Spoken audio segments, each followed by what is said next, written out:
Hey everybody, welcome to the back room. I'm Andy Ostroy. I am announcing that today we are filing a lawsuit against Donald Trump for violating the law as part of his efforts to generate profits for himself, his family, and his company. The complaint demonstrates that Donald Trump falsely inflated his net worth by billions of dollars to unjustly enrich himself and to cheat the system, thereby cheating all of us.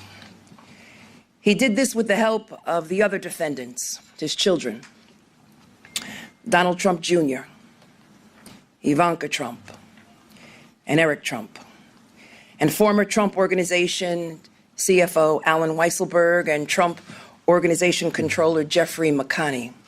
I love that woman.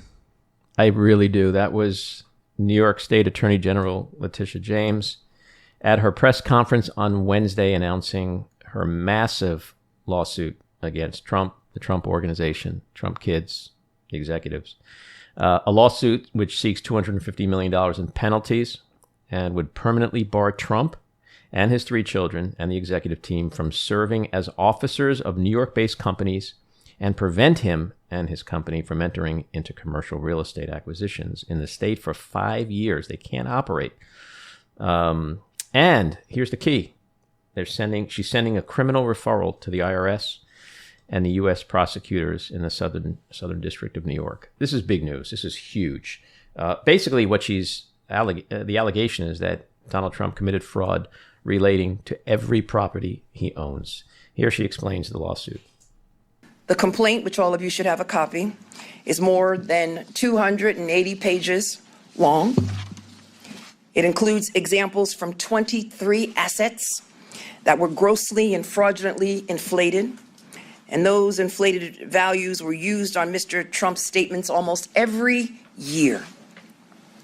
All told, we uncovered more than 200 examples of false and misleading asset valuations that were used on his statements. The pattern of fraud and deception that was used by Mr. Trump and the Trump Organization for their own financial benefit is astounding. Inflating the values of assets by whatever means necessary to increase Mr. Trump's purported net worth. And then that net worth was used to further enhance his financial standing, intentionally misrepresenting his financials to obtain incredible economic benefit. It was a scheme that, by its very nature, became more profitable over time. And it is all in stark violation of the law. And she gives a specific example of this alleged fraud.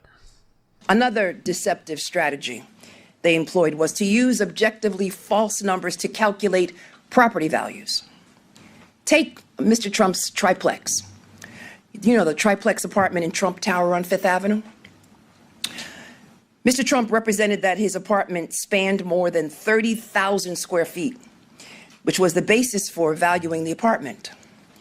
In reality, the apartment had an area of less than 11,000 square feet, something that Mr. Trump was well aware of. And based on that inflated square footage, the value of the apartment in 2015 and 2016 was $327 million. To this date, no apartment in New York City has ever sold for close to that amount.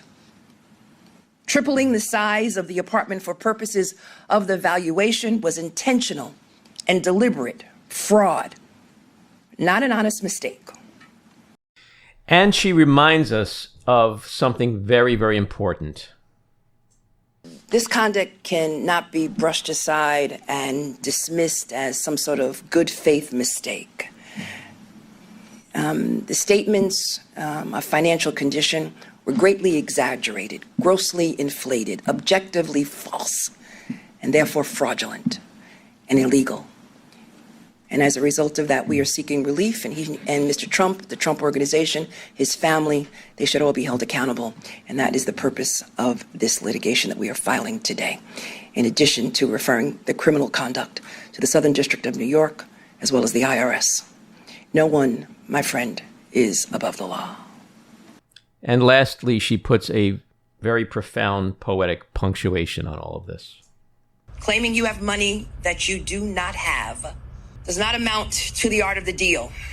It's the art of the steal. I mean, I think I cried through this presser.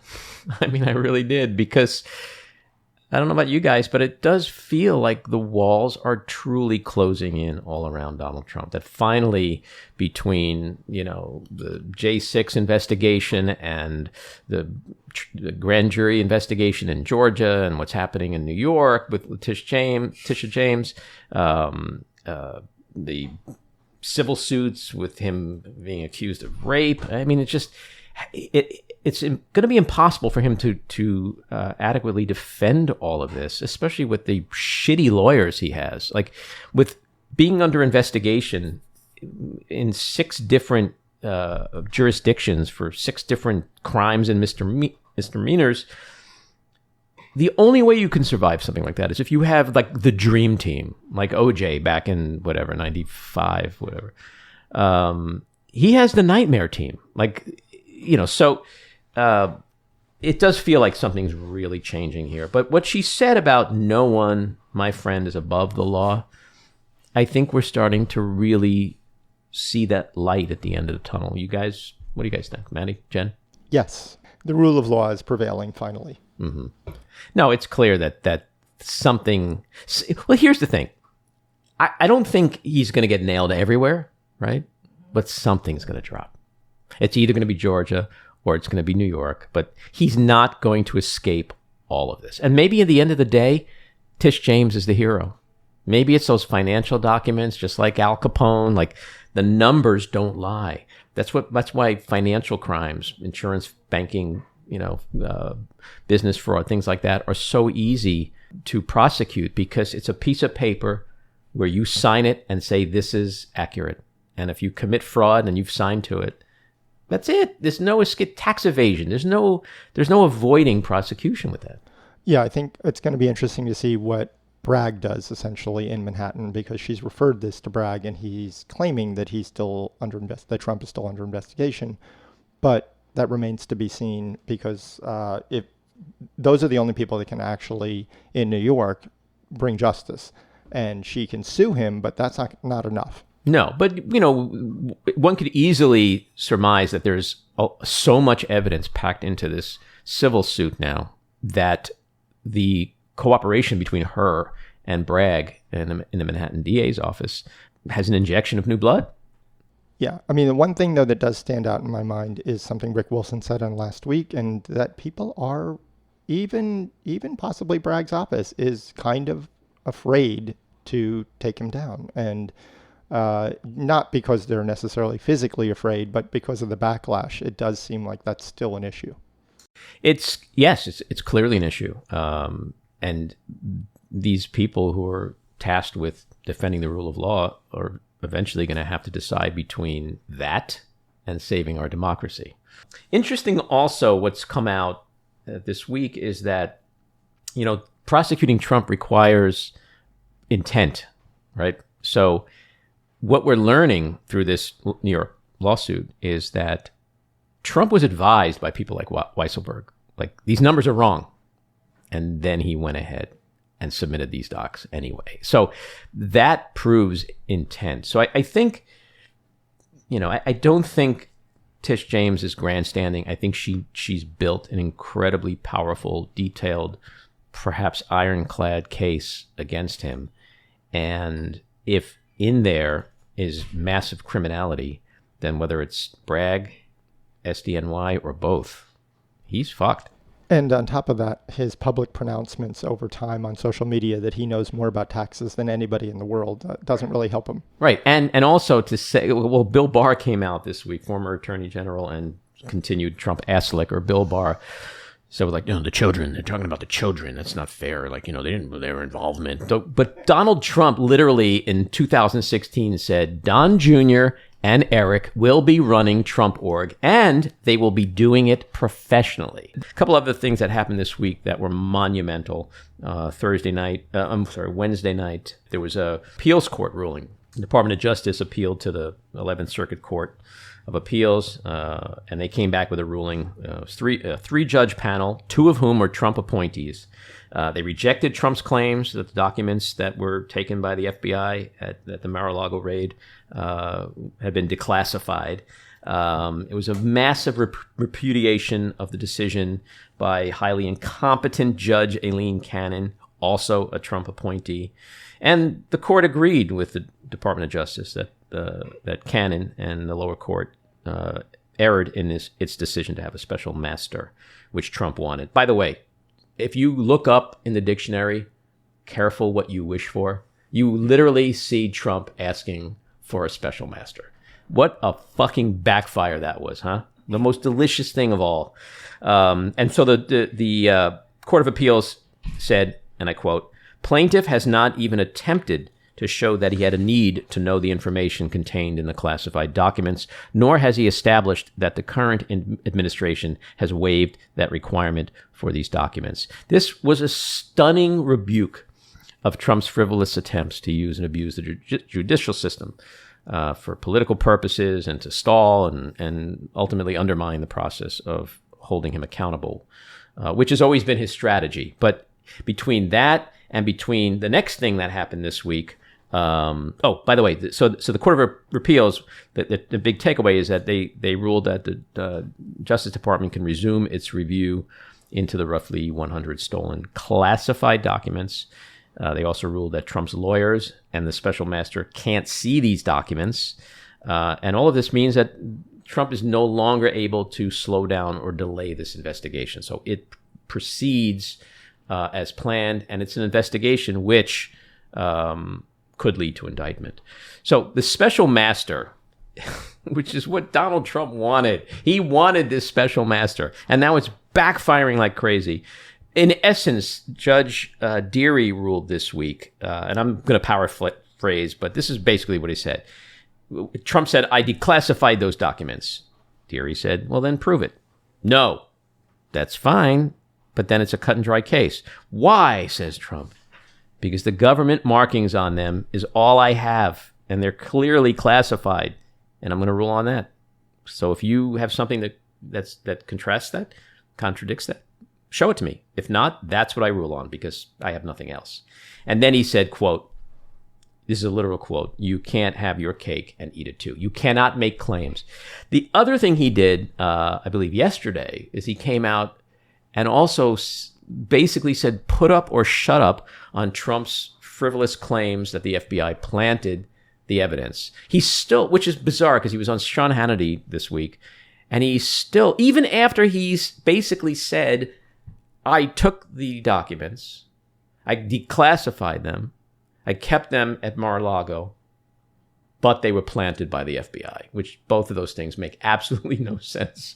But he's putting forth both of those contentions, and you can't have both.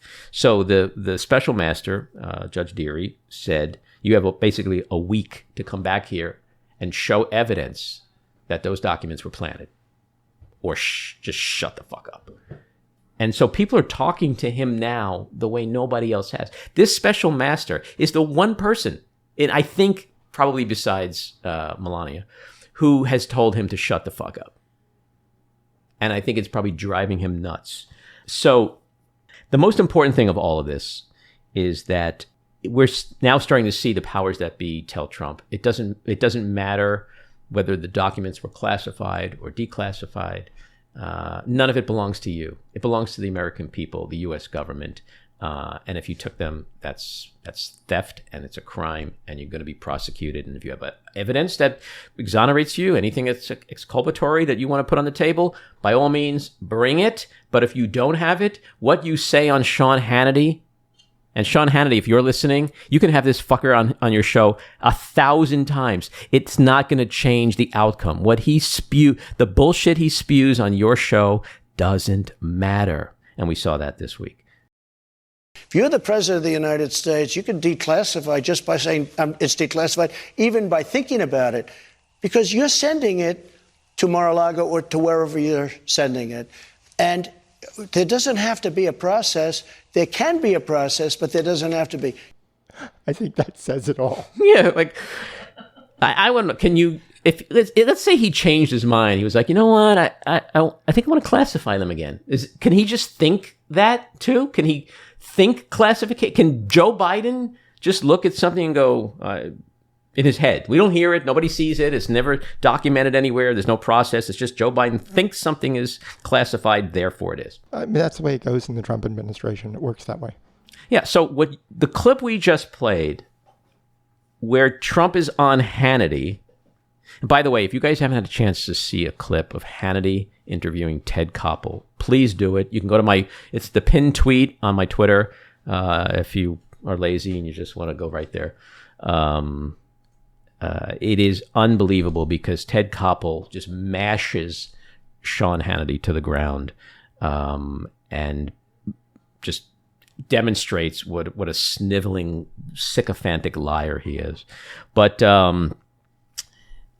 it's unbelievable that somebody like Trump would go on TV and say the stuff he does, which, like I said before, must drive his lawyers crazy because now they've got to go into a court and either lie to back up all that shit or they have to, contradict their own client, which they're not going to do. They seem to ignore whatever he says because they haven't made any of the claims that he's made on social media or on Sean Hannity. And his high-priced $3 million lawyer that he had to prepay said nothing at the hearing in Brooklyn. So he got his money's worth. Yeah. I mean, again, when you're in the kind of position Trump is in right now, where from a civil, criminal, espionage investigation standpoint, you need the best lawyers in the world. And basically, this is my assessment of his lawyers. If an attorney working at Jacoby and Myers had to go to traffic court to fight a parking ticket, they wouldn't hire Donald Trump's lawyers. Okay, with that, let's get to our guest. He is Finneas, singer-songwriter, record producer, and sometimes actor. He's written and produced music for various artists, including and especially his awesome sister, Billie Eilish. He's won 8 Grammy Awards and has a total of about 13 Grammy nominations. Finneas, welcome into the back room. Hi, Andy. Thanks so much for having me. So, Finneas, it's a really cool name, right? I looked it up. It's ancient Irish. It means oracle, right? Which means such a priestess of ancient Greece. That's pretty heavy-duty stuff. And your full name is Finneas Baird O'Connell. That's a cool name. I wish I had a name like that. But your sister's full name is Billie Eilish Pirate Baird O'Connell. How come you didn't get a cool middle name like Pirate? Or like Viking. How come your middle name isn't Viking or something like that? Really quick, what does Andy mean? Is there an etymology on Andy? Andy means rapidly aging, middle-aged white guy who's trying to find out who the hell he is and what the meaning of life is. Yeah, you can look that up. It's pretty wow, that's a great Urban Dictionary definition of the name Andy. So the pirate etymology there for Billy was, I think that my folks liked the sound of Billy Pirate, and I was probably like 3.5 when she was in the womb, and I'm sure as a child I was like in my swashbuckling phase. Like I think I probably thought Treasure and Skulls and Crossbones were like the coolest thing. So I think maybe that was a little influential. But yeah, they liked Billy Pirate, and then I think they got kind of talked out of it. So Billie Eilish Baird, I think it's Billie Eilish O'Connell is her legal middle name. I could be wrong, but I think it's Billie Eilish O'Connell. And then they kind of do that, like, the long form, you killed my father, prepare to die, Princess Bride thing. You know what I mean? Yeah, and swashbuckler. I like the sound of that. Finneas Baird Swashbuckler O'Connell. Think about it, and then thank me if you end up using it. So you mentioned the little 3.5-year-old Finneas. Tell me about little Finneas. Were you like one of those 5-year-old kids who spent like 15 hours a day on the piano, or were you out getting dirty playing football? I was definitely like a phased child. I feel like I was, like deeply into, construction equipment, as I know a lot of little kids are. And my dad would take me to like whatever local build was happening. You just like, there'd be like an apartment complex being built somewhere on the east side. We'd sit and I'd stare at it for hours because it was exciting to me as a kid. And then, I was really into pirates, really into cowboys. And then yeah, really into music. I was really into music as a very little kid, as like a 3.5 to 5 year old, and then I got sort of obsessed with it at the age of 11, and that was really the turning point from which I never returned. So that was like like at 11 was the time when you sort of like something clicked in your head and you were like, hey, I not only like this music thing, but I think I might actually have some serious talent here. Yeah, I mean, I don't know that I had any serious talent, but I certainly loved it, and I definitely thought that really when I was turning 11, I guess like turning 12, 11, turning 12, I went and saw um, Green Day with a friend of mine, and I just thought like that is the job, like that, like I couldn't really believe that that was like their work was like, and it was like the first live show I'd ever seen of that magnitude, and it was such a treat. And yeah, I just was like, well, I have to do that. And I think that, meaning just sort of making music for a living, I don't think I thought as lofty as like I have to be in one of the biggest rock bands in the world. That wasn't the goal, but I definitely was like wanted to make music professionally. Mm-hmm. But did you have a sense of, I mean, like most of us, we sing in the shower and it makes us feel good, but when we're singing, we're like, man, I really suck. Like, did you have a sense that you didn't suck, that you were actually really good? You had something special at that age? I mean, I maybe am guilty, and I hope your daughter is too, of like having parents that like give me too much self-confidence, like my parents, never word for word like you have the best voice in the world or something like that, but they just never made me question that I had a nice voice. You know what I mean? Like they were just like, you have a beautiful voice. So, I hope that I can do that for my kids one day. And I remember like one time, this is kind of a funny tangent, but like this is a couple years later. I was like 12 or 13, and I met a kid who had like an incredible voice, like really just unbelievable. This kid, Adrian Turner, and he would sing, and it was just like unbelievable. And I remember like singing along to whatever he was trying to sing to, and another kid gave me a kind of a like, shut up and let him sing. Like he sounds incredible. So I again like sort of that blind confidence of a child with loving, nurturing parents made me think that I could sing. But I always loved singing, and there was a lot of music in the house. We were always singing along to stuff, and my folks play a little bit of piano, a little bit of guitar. So there was always music on and music in the house. Mm-hmm.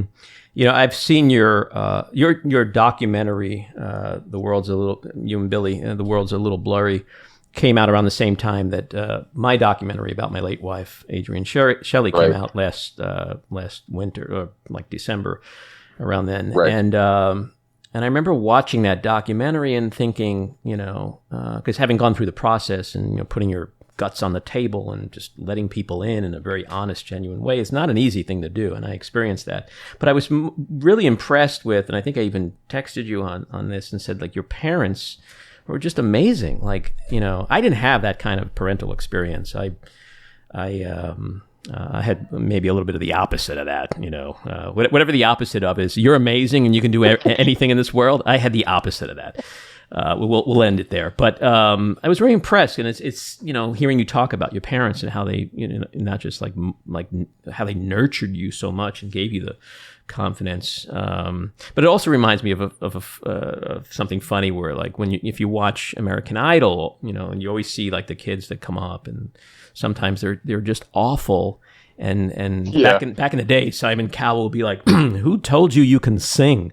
And the kid would be like, well, my parents told me I'm great. And he's like, well, you're not, get off our stage. But so parents could either really nurture someone and put them on the right path, or they could just fill their heads with all kinds of nonsense about you have talent when you really don't. But your parents are very cool. And you guys, not only I think had that nurturing artistically, but I think they helped shape you very well, clearly as an observer, both you and Billie, as people and how you approach the universe. I could say from personal experience, you are you and Billie are very kind human beings. You're generous. I had contacted you a couple of years ago, maybe 4 years ago, whatever, when my daughter was approaching a birthday. And as I said before, her mom was the actor and filmmaker Adrienne Shelley, and she made the film Waitress. Right. And I know you guys are big Broadway musical fans, and the Waitress became a musical on Broadway. Yeah. And I said, if you guys just had 5 seconds to send her a little happy birthday video, it would rock her world. And you responded, I think, in 5 minutes and said, hey, I think we can make that happen.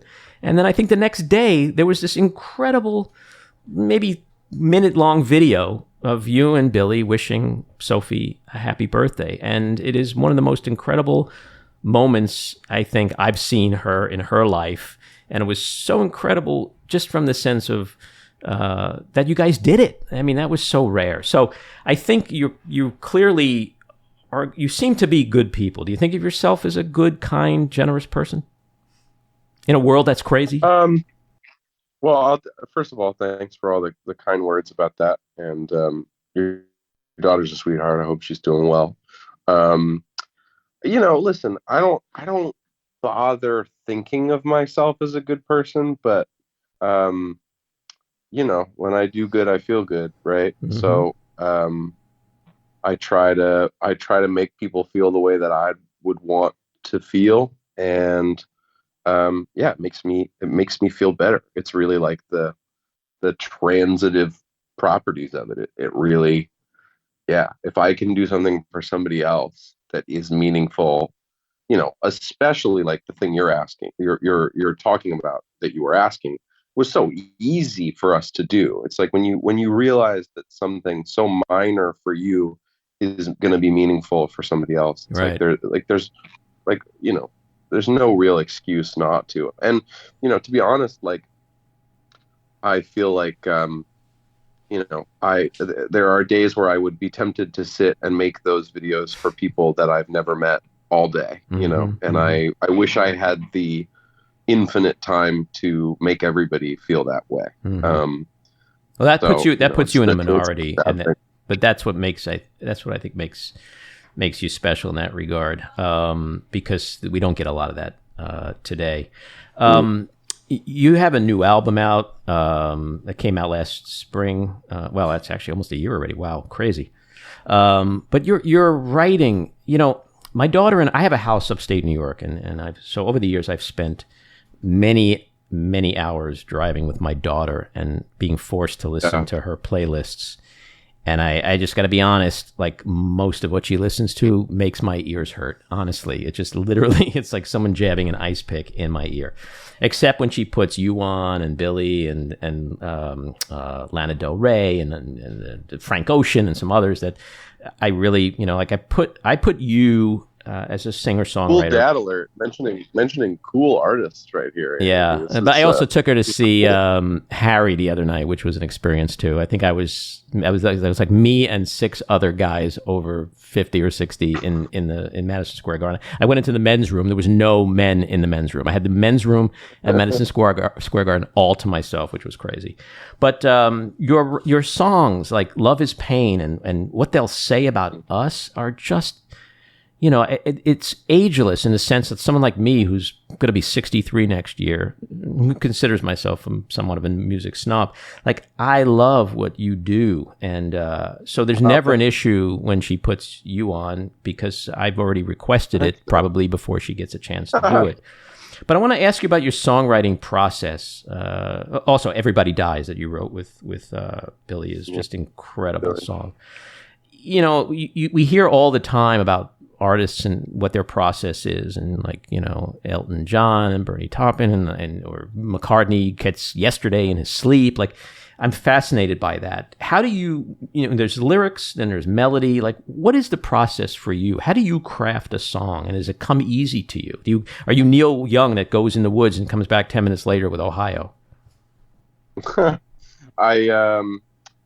I try to shake it up. I try to not ascribe to one methodology, but the thing that I've probably done the most, I think I heard John Mayer refer to as what he calls Ouija board songwriting, which is sort of sitting at a piano or a guitar or something of that nature, and playing some chord and singing out loud and making up a melody and a lyric on the spot and kind of seeing what comes out of your mouth, and then kind of molding it like clay from there. But I do kind of like the kind of improvisational starting point of I'm going to just, without thinking, open my mouth and see what comes out while I'm playing something. And that's been the most sort of effective for me. But I'm also very conceptual, like, or very interested in being conceptual, at least in songwriting. So if I have a lyric idea I like, I'll try to expound upon it. And yeah, I think that I've now written some large quantity of songs, that a lot of which are out and then a lot of which are not good enough to come out. And after you've written a lot over the years, I think anything that inspires you is the right thing. So I think those are the things that I really the things I seek out, right? Anything that might make something sound new again. I've played a G chord on a guitar so many times that there are days where the beauty of it is a little lost on me, just because I've played it so many times. So I try to re-inspire myself. But yeah, I do sort of always shake it up. I feel like it's you'd be limiting yourself if you only did it one way. And is it different or harder or more or less satisfying when you're writing for yourself versus someone else? Someone like Billie, for example, like where you have your own sensibility, you have your own musical tastes of what you want to put out in the world, and then there's this other monumental person that you're, like, I mean, she's your sister, so it's a little bit of a different example than if you wrote for somebody else, but like you guys know each other so well. But is the process the same when you're writing something for her or with her than it is just for yourself? Fairly similar. I would say that there are instances where writing a song alone is easier because there's no time for anything to get lost in translation. You don't have to articulate anything. You just sort of go.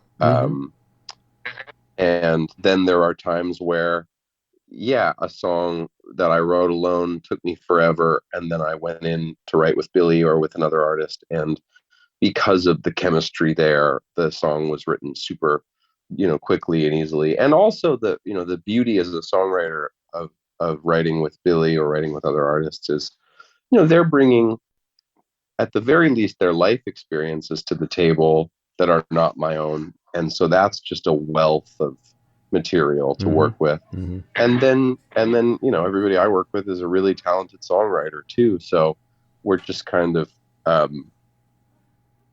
playing, it's a little like playing recreational, like playing catch in your backyard with a mitt on. Like that's the way songwriting feels to me. With a great songwriter, you're just throwing it back and forth. And so as I'm sorry, go ahead. Or I was just going to ask you, as a songwriter,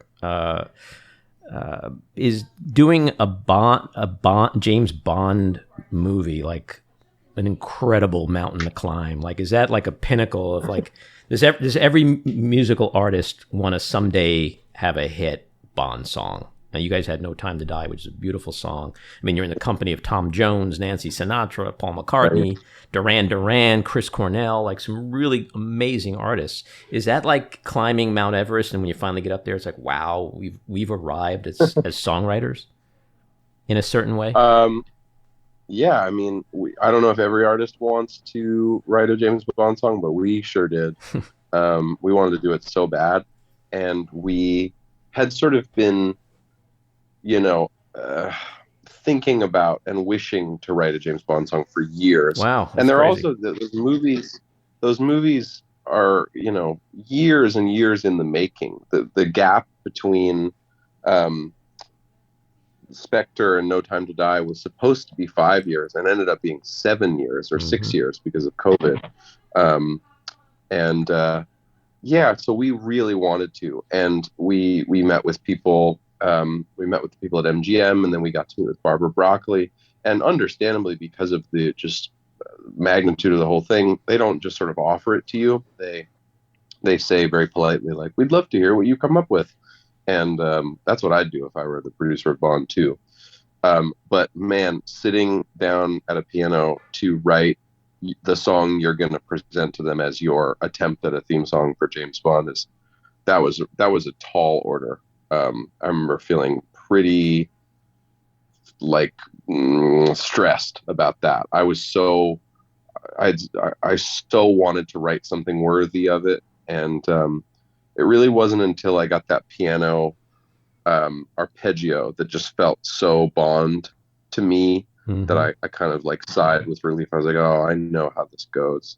And that song, to sort of tie in your songwriting question, I feel like James Bond songs, obviously we had to get the lyrics right, but we felt like we could have the best lyrics in the world, and if the melodies weren't evocative enough, then we had missed the mark. So I started like all melody. We wrote the chorus melody instrumentally, and then the verse melody, and then we worked back for filled in the lyrics, because we just knew that, that was paramount. And then also, the James Bond songs are typically interpolated by score throughout the movie. So I was sort of like, I really want to write a melody that a string section is going to play during a kiss at the end of the movie, which Hans very generously did, which was really cool.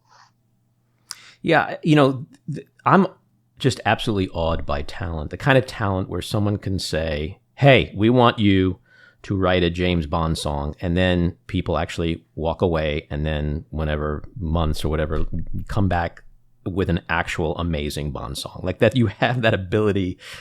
Like I remember when Waitress the musical was being developed, and I first started hearing Sarah Bareilles' music, and it just awed me that someone could be approached and said, hey, we need you to write a score to a Broadway musical. And then you come back with an array of amazing songs that you could just do that. Like people like me who aren't musical artists, you have to appreciate how we look at this process that you live every day of your life, which is, we can't understand how somebody could just walk away and do what you do. You could just manufacture that kind of awesomeness because someone hired you to do it. Like someone could come to me and say, hey, we'll pay you X dollars to come up with it's just not going to happen. And so when you see people who have that kind of talent so innately that they have the ability to, okay, it's got to be in the chord structure, it's got to have this and the lyrics, and it has to evoke this and that, and then come back and present it. It's kind of incredible. So it's an amazing thing that you guys did. I know we're winding down here. I'm sorry? Real quick, Sarah Bareilles is one of my songwriting heroes, and I love her music for the musical Waitress, and I also love her solo albums. But the thing I always tell people to look up, because nobody's ever heard it, is, and it's on YouTube, she did a song for, I think, NPR during the election cycle before the 2016 presidential election, and she'd written this song that Leslie Odom Jr. sings from the perspective of President Barack Obama, and Leslie Odom is also just the best singer ever, and it's the most astounding song. Like the fact that she wrote it and not President Obama is shocking. Like it's beautifully written. So yeah, no, it's Sarah Bareilles is the GOAT. She's really great. The ability to do that on a commission kind of basis, just go off and do it and come back and present it. It's just unbelievable to me. I want to switch gears a little bit to the bigger world outside of music. We met through Twitter. Twitter is an incredible place if you use it right. It's not been a great place for some other people who haven't figured out how to use it right, or they actually get into trouble. But your tweets are a great mix of humor and righteous indignation. For example, I think earlier this week you tweeted, quote, "Personally, I think a dog can find a better best friend than a man." I mean, that's pretty profound. Are you a dog or a cat person, by the way? I love both, but I only have a dog. Good answer. Good political answer. You don't want to turn off your cat fans. Yeah. But then you're also quite prolific in your retweeting of people like, Rob Reiner and Joe Walsh and David Hogg, on a range of issues, important issues, including gun reform and student debt forgiveness, voter registration, Ukraine, Biden. One of the reasons I wanted to have you on, I had mentioned to you offline earlier in the year that I get annoyed when I hear people say things to celebrities, actors, sports, athletes, like, just shut up and play the game, or just shut up and sing. Like, you guys, not only are you as American as we are, and therefore, rightfully entitled to your opinions, whether they be about music or politics, but you also have a platform which you can use to help shape the thinking in this country. And so it's important to me as I move through this podcast to not just have people in politics, but artists who are important, not so much necessarily in illustrating their thinking through their lyrics or their whatever, but just as humans. Like, Judd Apatow was on here and he talked a lot about politics. He's very political. And so what makes you want to do that versus so many other people who are just content to, go in a recording studio, put out a successful album and ride around in a Porsche? Well, I care, and I think, to use Twitter as an example, I love that you call it a good place. I think Twitter is a very dangerous place. And I'm curious, because you tweet often. How often do you compose a tweet?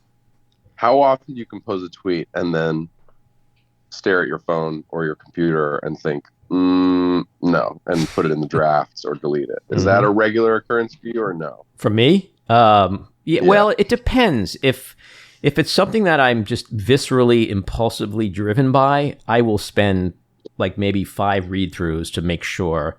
Because in my past, I have gone viral in a very fun, awesome way, and I've gone viral in a not so fun, awesome way. And so I've learned from experience, to just be very vigilant and diligent in my proofing and editing and just giving a once over, because although I think Twitter is coming out with an edit option soon, but like as of right now, you can't, you can delete your tweet, but you can't edit it. So I try to be, I have a specific voice on Twitter. It's not for everyone, but I've gathered a bunch of followers who are way more total than I ever thought I would get. So whatever it is I'm doing on Twitter resonates with some people. But no, I think you got to look at what you put out there, because it can be a very dangerous landscape.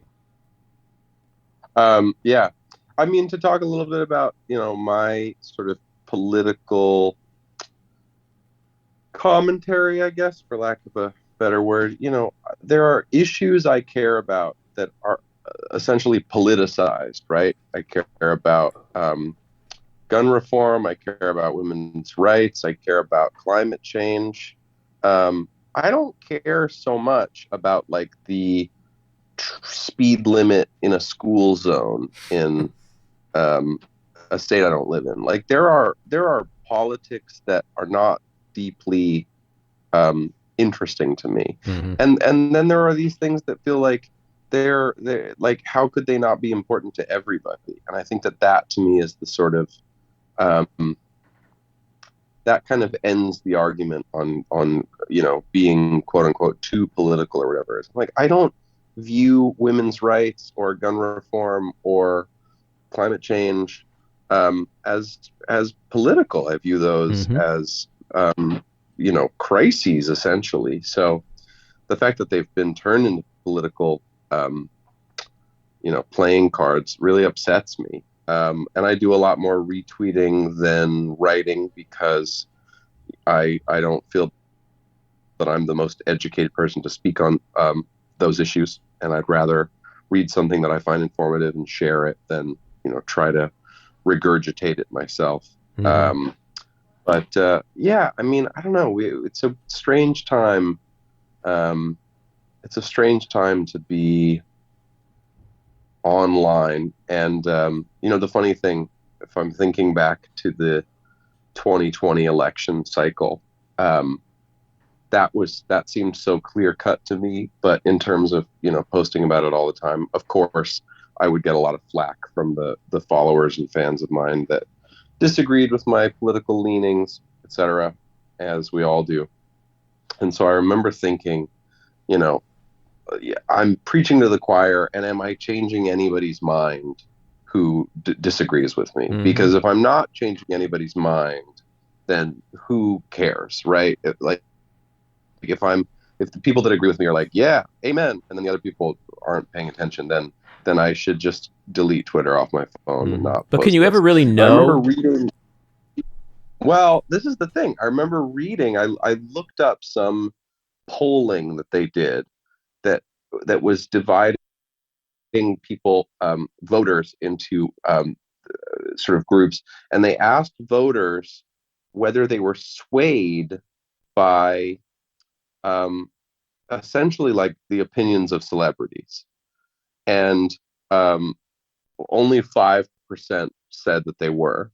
And I remember somebody being like, well, that's a really low percentage. And I was like, 5% can win an election? Like, are you kidding? Yeah, like, man, that's huge. I was like, that's a huge percentage of people. Like, if they're being swayed by, or influenced by influencers, by people they follow, I was like, hell yeah, I'm going to post all this stuff. So that was enough to make me want to voice all of these opinions at the cost of, however many people, which I don't really care. Look, if you look at history, everyone from Thomas Paine to Martin Luther King to whoever, when they go out into the town square, they're just speaking from the heart and from the brain and what moves them and what they're passionate about and what angers them. And maybe a crowd forms and maybe a crowd doesn't. But, I think the onus is on all of us to speak out and then hope that people are listening. And if they're listening, then we hope that they are being moved into a call to action kind of way. And so, I think silence is not good, especially today. So I think, when we are able to share our opinions, I think if you have that platform, which, artists like you have, fairly safe to assume people, whether it's 5%, 2%, 8%, you're going to move the needle, and so I personally, I think it's important for you to keep doing that. The last thing I'm going to ask you here is that we in the back room, we like to get into, we like a window into someone's soul. And so we always think music is a way to figure out who people are at their core. But since you're a musical artist, and you probably would come up with a million great names of artists like yourself, I'm going to instead ask you who your top 5 comedians are. So. Oh, Andy, I was wondering which art form you were going to pull from. I'm so happy you chose comedians. By the way, when Paul Rudd was in here, I asked him who his top 5 ventriloquists were of all time, and the dude reeled off 5 names within like 30 seconds. It was the most incredibly impressive thing I've ever heard in my life. But go ahead, your top comedians. So, listen, I haven't watched every stand-up special in the world. There are comedians that I have never heard of that I'm sure are hilarious. So that being said, Patrice O'Neill kills me. Mitch Hedberg kills me. I grew up listening to a lot of Dimitri Martin, so I want to give Dimitri Martin props because as a kid, that was kind of my gateway into comedy. I have really loved Tom Segura. I think that Tig Notaro is brilliant, and I've listened to her specials many times. I want to be careful with this one. I want to like give somebody that I really mean. I said Mitch Hedberg already, right? Yep. Let's see. That's a pretty good list. You could end there if you want. Well, I don't want to put you on the spot. I think that's 4 though.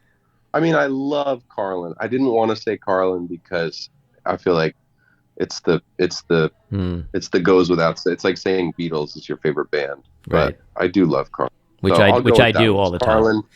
yeah, Carlin, Hedberg, Teresa O'Neill, Tig Notaro, and then I think Segura's hilarious.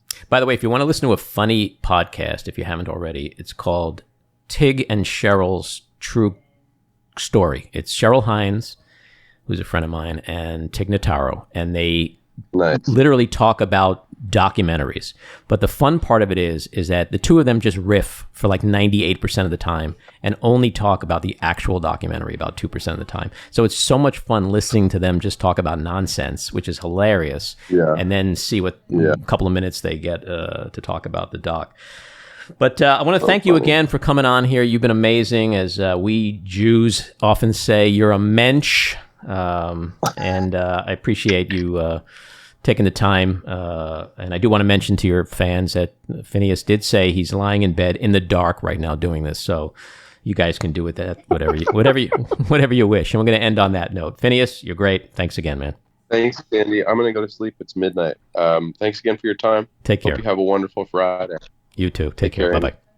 So there you have it. Episode 17 in the can.